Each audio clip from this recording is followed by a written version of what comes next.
की संपूर्ण जिल्हा परिषद साध्या वेशातल्या पोलिसांनी भरली होती. म्हणजे आम्हाला समजलं नाही की एवढं मोठ्या संख्येनं पोलीस का इथं आहेत. आणि आमच्या एक सन्माननीय सदस्य बापूसाहेब शिंदे आहेत आमच्याबरोबर इथे. त्यांचं आमच्याच 2 सदस्यांनी अपहरण केलं अशी त्यांच्या विरुद्ध काल खोटी तक्रार दाखल केली. सकाळी काल एकदा त्यांच्या विरुद्ध तक्रार झाली. ते स्वतः पोलीस स्टेशनला गेले. त्यांनी पोलीस स्टेशनला माझा जबाब दिला की मी पुन्हा मला कोणी अपहरण केलेलं नाही, मी माझ्या मर्जीनं माझ्या पक्षाबरोबर आहे. ती स्टेटमेंट दिल्यानंतर दुसरा गुन्हा 6:15 वाजता दाखल केला आणि त्याच्यामध्ये आमच्या 4 राष्ट्रवादी काँग्रेस पक्षाच्या 4 लोकांची नावं घातली. त्याच्यामध्ये 2 नावं आमच्या जिल्हा परिषद सदस्यांची होती, 2 नावं इतर होती. मांडवे, संदीप मांडवे आणि अनिल देसाई हे सदस्य जे आमच्याबरोबर इथनं सकाळी आम्ही गेलो. त्यांना आतमध्ये जाताना त्याच्या अगोदरच सांगतो, कामेश कांबळे जे आमचे सदस्य होते त्यांना मी आणि मकरंद आबा आम्ही लिफ्टमधलं वर घेऊन जात असताना माननीय शिवेंद्रसिंह राजे गोष्टींनी त्यांना हरवलं. तो म्हटला मला बोलायचं नाही, मी आबांच्या दादांच्या बरोबर मी जाणार आहे, एवढं स्पष्ट त्या कामेश कांबळेने सांगितलं. तरी बाबांनी त्याला दम दिला. बाबांबरोबर ज्यांचा जिल्हा परिषदच्या निवडणुकीशी संबंध नाही अशी सातारचे नगराध्यक्ष मोहिते आणि एक फिरोज पठाण नावाचा त्यांचा कार्यकर्ता, त्या तिघांनी मिळून मी त्याला कवळा भरला होता. असं मी त्याला मिटिंग धरलं होतं कामेशला. माझ्या मिटिंगनं सोडवून त्याला उजव्या बाजूच्या वरांड्यामध्ये ओढत नेलं. तिथनं धरून मी आणि आव्हाने परत त्यांच्या मिटिंगनं सोडवून त्याला लिफ्टमध्ये आणलं. लिफ्टमधनं 4थ्या मजल्यावर आम्ही घेऊन गेलो. अगदी दरवाज्यातनं आतमध्ये आमच्या सगळ्या सदस्यांच्या बरोबर, तुम्हाला आमचे सदस्य सांगतील, आमच्या सगळ्या सदस्याबरोबर ते कामेश कांबळे जाऊन आमच्या सदस्यांच्या बाजूला बसले. दुसरे जे 2 सदस्य आमचे खाली होते त्यांना आणायसाठी आबावरच थांबले. शशिकांत शिंदे साहेबांनी आम्ही खाली आलो. तोपर्यंत शिंदे साहेबांना लोकांनी सांगितलं की बसमध्ये बसणाऱ्या सदस्यांना सुद्धा आत सोडत नाही, त्यांची बस सुद्धा बाहेरच उभा केलेली आहे दरवाजावरची. शशिकांत शिंदे साहेब तिकडे बसकडे गेले आणि जे 2 सदस्य खाली होते अनिल देसाई आणि संदीप मांडवे त्यांना घेऊन मी वर आलो. मी वर आल्यानंतर 4थ्या मजल्यावर गेल्यावर बाबा जसं सांगतायत 101 साध्या वेशातले पोलीस त्या लिफ्टच्या समोर उभे होते. त्यातनं सुद्धा लिफ्ट पोलीस त्यांना धरत होते आणि मी आमच्या 2 सदस्यांना घेऊन आबा आणि मी आम्ही दरवाजापर्यंत गेलो. दरवाजापाशी अक्षरशः पोलिसांनी असं दांडकी आडवी लावली, काट्या आडव्या लावल्या. आम्हाला पुढे जाऊ दिलं नाही. 25-30 पोलीस आम्हाला मागे ढकलत होते. हे आणि मी पुढे होतो. आमच्या दोघांच्या मध्ये ते सदस्य होते, आम्हाला मागे ढकलत होते. 10 पोलीस एका सदस्याला ओढत होते. 10 पोलीस साधे वेशातले. तो मांडवे सदस्य आमचे ते सांगत होते अरे मंत्री आहेत 2, पण काही सुद्धा त्या पोलिसांवर परिणाम नाही. मला त्या झटापटीमध्ये मला इजा झाली, रक्त आलं माझ्या हाताला. काय लागलं मला त्या गडबडीत समजलं नाही. पण तरी सुद्धा दरवाजापर्यंत त्या संदीप मांडवेंना अनिल देसाईंना आम्ही नेलं. पण ज्यादा परत त्या सिव्हिल ड्रेस मधले पोलीस आले. म्हणजे तसं बघितलं तर आम्ही दोघं, नितीन काका होते, आम्ही शशिकांत शिंदे साहेब होते, आम्ही 5-25 पोलिसांना बाहेर पडलो. म्हणून त्यांनी ज्यादा बाहेरच्या बाजूला उभे असणाऱ्या पोलिसांना बोलवलं आणि त्याने आम्हाला ओढलं बाजूला आणि आमच्या तावडीतनं ते 2 सदस्य त्यांनी घेऊन पोलीस स्टेशनला गेले. म्हणजे जर तुम्हाला लोकशाही मार्गाने जर तुम्हाला सत्ता पाहिजे होती तर लोकांनी कौल तर 37 मतांना आमच्या बाजूने दिला होता. पण आम्ही काही निवडणूक झाल्यावर हातात घातलेला नाही. आमचा तिघांचा हातात निवडणुकीच्या आधीपासून आहे. 2 राष्ट्रवादी तरी एकत्र लागल्या आणि शिवसेना आणि राष्ट्रवादी काँग्रेसची आम्ही तडजोड करून प्रीपोल अलायन्स निवडणूक पूर्व युती आम्ही केली. आमचे 37 सदस्य आपले निवडून आले. आमच्यातल्या 2 सदस्यांनी व्हीप मोडला, त्यांच्यातल्या राष्ट्रवादीतल्या 2 सदस्यांनी व्हीप मोडला. ठीक आहे, त्यांच्यावर आता आम्ही पक्षांतर बंदाची कारवाई करू, त्यांचं डिस्क्वालिफिकेशन करू, त्यांचं सदस्यत्व रद्द करू. अगदी सुप्रीम कोर्टापर्यंत जायची वेळ आली. काही लोकांनी सांगितले त्या सदस्यांना की तुमचं सदस्यत्व जाऊ देत नाही. पण सगळंच काय आज जसं शासन त्यांचं मांडलिक झालं, पोलीस जसं त्यांचे घरगाड्यासारखं वागले भारतीय जनता पक्षाच्या, तसं न्याय जेवता आम्हाला न्याय दिल्याचा विश्वास आहे ना. आम्ही इथं न्याय मागू, कोर्टामध्ये जाऊ, हायकोर्टात जाऊ, सुप्रीम कोर्टात जाऊ, पण ज्यांनी पक्षाचा आदेश मोडलाय त्यांच्यावर कारवाई करायचा आम्ही निश्चितपणे कोर्टाच्या न्यायालयाच्या माध्यमातून प्रयत्न करू. पण आज मला एकच तात्पर्य सांगायचं आहे, आम्ही तरी सुद्धा 33 सदस्य इथनं गेलो होतो. 33 मतं जर आम्हाला पडली असती आणि नेलेले सदस्य ते मतदान करायसाठी येत होते. म्हणजे तुम्ही लोकशाहीचा खून केलाय. लोकशाही मतदानापासून कुणालाही रोखत नाही, पण इथं मतदानाच्या दरवाज्यावर आलेला आपल्याला तर सगळ्यांना नियम माहिती आहे. 100 मीटर पांढरी लाईन ओढलेली असते निवडणुकीच्या वेळी. त्या पांढऱ्या रेषेच्या आत 5:30 वाजायच्या आत जर आपण माणूस उभा केला तर रात्रीच्या 8 वाजेपर्यंत मतदान घेतात. त्यांच्या 100 मीटर नाही, आत अधिकारी बसले आणि ह्या दरवाजावर आम्ही नेऊन त्याला सोडले. तिथनं पोलिसांनी ओढून गेले. म्हणजे किती दादागिरी, किती मजुरी, किती सत्तेचा माज. आम्ही पण आहे ना त्या सरकारमध्ये मंत्री आहोत. मंत्र्याला जर जखम होती, दुसऱ्या मंत्र्याला जर तुम्ही त्यांना जर धक्काबुक्की करता, 2-2 मंत्र्यांना ओढता, म्हणजे तुम्हाला मंत्री असलेल्याचं सुद्धा तिथं समोर आपले त्याचं सुद्धा भान नाही. एवढे पोलीस मांडली तत्व पत्करल्यासारखं भारतीय जनता पक्षाचे आज वागलेले आहेत.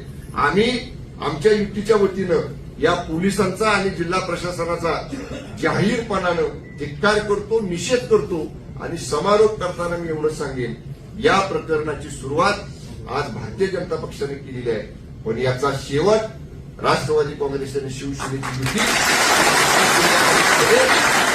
निश्चितपणे आम्ही जास्त बोलत नाही, पण आज तुम्ही बघितलं असेल माध्यमांनी सुद्धा, आम्ही बाहेर आलो, निवडून आलेल्या लोकांच्या अंगावर गुलाल होता, पण चेहऱ्यावर सुटकी काळा होती आणि आमचे लोक पराभूत झाले होते, पण वाघासारखी ताट मान करून आमचे सगळे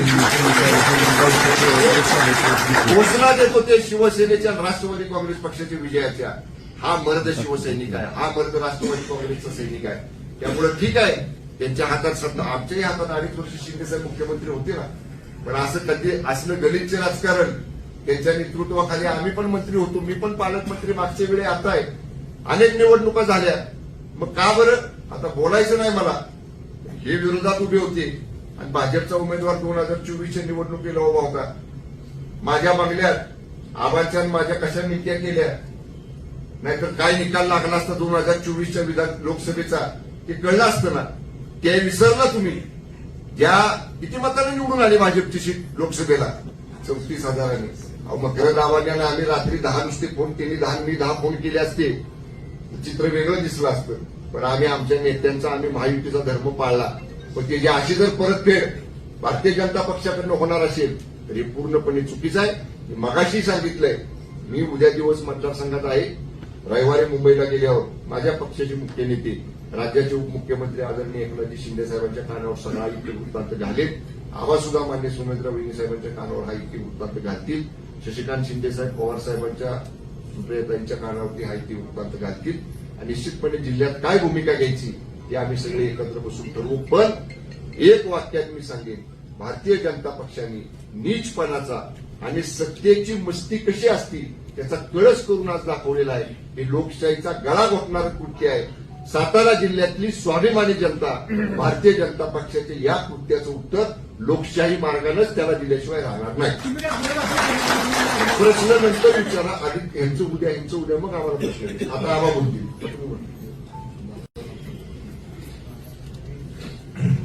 आज सातारा जिल्हा परिषदेच्या अध्यक्ष उपाध्यक्ष पदाची निवडणूक होती.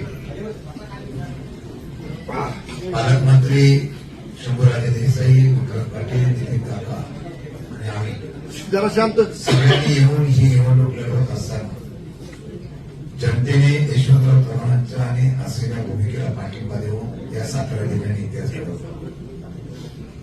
37 सदस्य आमचे निवडून आले होते. सत्तेच्या माध्यमातून 4 सदस्य आमिष आणि दबावखोरी फोडण्याचा प्रयत्न केला. कालपर्यंत 33 सदस्य आमच्याबरोबर होते, आहेत, आजही होते. सत्ता मिळवण्यासाठी सगळे प्रयत्न केल्यानंतर सुद्धा भाजपला यश येत नाही म्हटल्यानंतर सत्तेचा दुरुपयोग करण्याचा प्रयत्न झाला, त्याचा उल्लेख केला गेला. ज्या सदस्याचा अपहार झाला सांगतात तेच सदस्य आमच्यावर मतदानाला आहे आणि ज्यांच्यावर गुन्हा दाखल केला ते त्यांच्याबरोबर होते. पोलिसांनी कुठला गुन्हा दाखल केला मला माहित नाही, पण नितीन काकांनी काल जाऊन वाईमध्ये त्या असलेल्या शिंदे साहेबांनी त्या ठिकाणी प्रत्यक्ष सांगितले मला कुठल्याही प्रकारचं अपहरण झालं नाही. काल जेव्हा ते महाबळेश्वरला तक्रार करायला गेले, सांगायला गेले, तेव्हा त्यांना सांगितलं इथं तुमची निवेदन घेणार नाही, तुम्हाला वाईला जावं लागेल.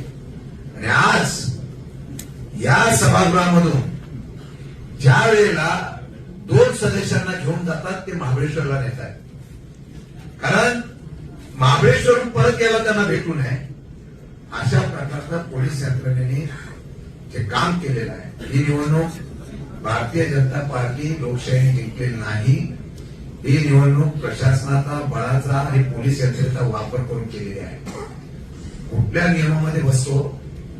मतदानाचा अधिकार असलेल्या सदस्याला मतदान देण्याच्या बाबतीमध्ये जर पोलिसांनी हरकत घेतली असेल तर आम्ही त्याच्यावर एफआयआर दाखल करणार, कोर्टात जाणार. मतदानाचा वंचित करण्याचा अधिकार कोणाला नसताना सुद्धा, म्हणजे अगदी तुरुंगात असलेला गुन्हेगार सुद्धा उमेदवारी करतो आणि त्याला मतदानाला पाठवतात. इथे गुन्हेगार नसताना लोकांना त्या ठिकाणी मतदानाचा अधिकार मधून दिला नाही. भीती होती सत्ताधारी म्हणून. मला एवढंच सांगायचं आहे, यामध्ये पूर्णपणाने पोलीस यंत्रणेचा पूर्णपणाने बाकीकच झालेली आहे. हे एसपी असतील किंवा बाकीच्या सगळ्या प्रशासनाने एफआयआर दाखल करण्याच्या बाबतीमध्ये घाई केली. 2 मंत्री आणि सगळे सदस्य गेटवर गेल्यानंतर सुद्धा आज ज्या वेळेला त्यांना खेचून नेतात किती अधिकाराचा वापर करतात आणि त्याला कमी का काय? सभागृहामध्ये आमच्या सगळे सदस्य बघतात, महिला भगिनी वगैरे सगळे. कामेश कांबळे हा आमच्या बरोबर होता. त्या कामेश कांबळेला सगळे मंत्री, शिवेंद्रराजे असतील, सगळे आमदार असतील, त्या प्रक्रियेच्या आतमध्ये जातात. ज्या प्रक्रियेमध्ये आम्हाला सुद्धा जायचा अधिकार नाही, त्या प्रक्रियेमध्ये जातात आणि त्यांना सांगतात तू मतदान केलं पाहिजे. काय करायचं होतं कलेक्टर? तुम्ही तिथे प्रमुख होता ना, तुमच्या समोर अशा पद्धतीने केलं जात आहे. आणि तेवढंच नव्हे तर त्याचा हात वरती करण्यासाठी सरळ सांगता याचा हात वरती करावा, त्या दोघांना हात वरती करायला लावतात. आमचं मागणं आहे हे सर्व सीसीटीव्ही फुटेजमध्ये आहे. खाली असलेल्या उमेदवाराला, सदस्याला पळवून नेणं हे पण सदस्य पोलिसांच्या असलेल्या आतमध्ये एवढं धाडस दाखवतात म्हणजे यांना कायद्याची आणि सरकार आमच्या बापाचं नाही असं वाटायला लागलं आहे. त्या पद्धतीने केलेलं आहे. मला वाटतं हा निषेध आहे. ही रणीचा नाव आहे. कोर्ट कचेऱ्या आम्ही करूच, जनतेच्या दरबारात सुद्धा जाऊ. पण ही सत्ता ज्या पद्धतीने मिळवण्यासाठी हट्टाच आहे. सगळंच आम्हाला मिळालं पाहिजे, त्यासाठी वाटेल त्या तटाला जाण्याचा प्रयत्न. आमच्या सदस्य महिला भगिनी रडल्या, आक्रमक झाल्या म्हणजे हे कुठला प्रकार आहे? म्हणून ज्या पद्धतीने या असलेल्या सरकारचा उपयोग करून, सत्तेचा उपयोग करून या जिल्ह्यामध्ये ज्या पद्धतीने सत्ता मिळवलेली आहे त्यांना तर आम्ही डिस्क्वालिफाय करणारच. पण ही सत्ता उलटवण्यासाठी आम्ही संपूर्ण ताकद लावणार. आणि वेळ पडली तर न्याय मिळाला नाही तर हे प्रशासन असंच जर चालणार असेल त्या प्रशासनाच्या विरोधात सुद्धा रस्त्यावर उतरावं लागेल हा इशारा आम्ही देतोय. आणि मला वाटतं की आज जनता आमच्या बरोबर आहे, कार्यकर्ते आमच्या बरोबर आहे. आणि मला खात्री आहे की जिल्हा परिषदेचा अध्यक्ष, उपाध्यक्ष हा आमच्या आघाडीचाच झाला असता. हे त्रिवार सत्य होतं. पण रडीने हा डाव खेळण्याचा प्रयत्न केलेला आहे, त्याचा आम्ही निषेध करतोय. परंतु पोलीस यंत्रणेने आम्ही पोलिसांवर सुद्धा एफआयआर दाखल करणार आहे. पोलिसांवर सुद्धा कोर्टात केस दाखल करणार आहे. पोलिसांवर पण करणार, जिल्हाधिकाऱ्यावर पण करणार केस दाखल. तुम्ही ज्या पद्धतीने, चुकीच्या पद्धतीने आणि आमची मागणी आहे जे सीसीटीव्ही फुटेज आम्हाला मिळालं पाहिजे जिल्हाधिकाऱ्याच्या निवडणूक प्रक्रियेला आणि त्याचबरोबर जिल्हा परिषदेच्या प्रिमाइसमध्ये सर्व सीसीटीव्ही फुटेज मिळाले पाहिजे अशी आमची मागणी आहे. आणि तशा प्रकारचे सगळे पुरावे घेऊन आम्ही कोर्टामध्ये लढाई तर जिंकू, पण रस्त्यावर सुद्धा जिंकू एवढा इशारा आम्ही देतो. आणि मला मगाशी एक सांगायचं राहिलं, शिंदे साहेब जसं म्हणते तसं पोलिसांच्या बळाचा मी वारंवार मगाशी माझं म्हणून सांगताना उल्लेख केलाय. पोलीस त्यांचे मी म्हटलं तसं घरगाड्यासारखं वागलेले आहेत. आणि या पोलिसांचे प्रमुख या जिल्ह्याचे जे पोलीस अधीक्षक आहेत तुषार दोशी यांना तात्काळ निलंबित करावं अशी सुद्धा मागणी. आणि या ठिकाणी आज 2 मंत्री आम्ही या ठिकाणी करतोय. मंत्रिमंडळाच्या बैठकीमध्ये सुद्धा हा विषय आम्ही मंत्रिमंडळासमोर नक्की मांडू. पण लोकांच्या वतीनं, जिल्ह्याच्या वतीनं, जिल्ह्यातल्या या राष्ट्रवादी काँग्रेस पक्ष, शिवसेना युतीच्या वतीनं पोलीस अधीक्षक तुषार दोशींना तात्काळ निलंबित करावं ही आमच्या आज या आमच्या युतीची या ठिकाणी मागणी आहे.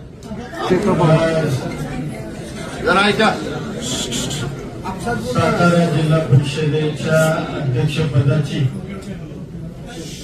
आणि उपाध्यक्षपदाची जी निवडणूक पार पडली, अरे जरा अर्थात बोलू नका ना.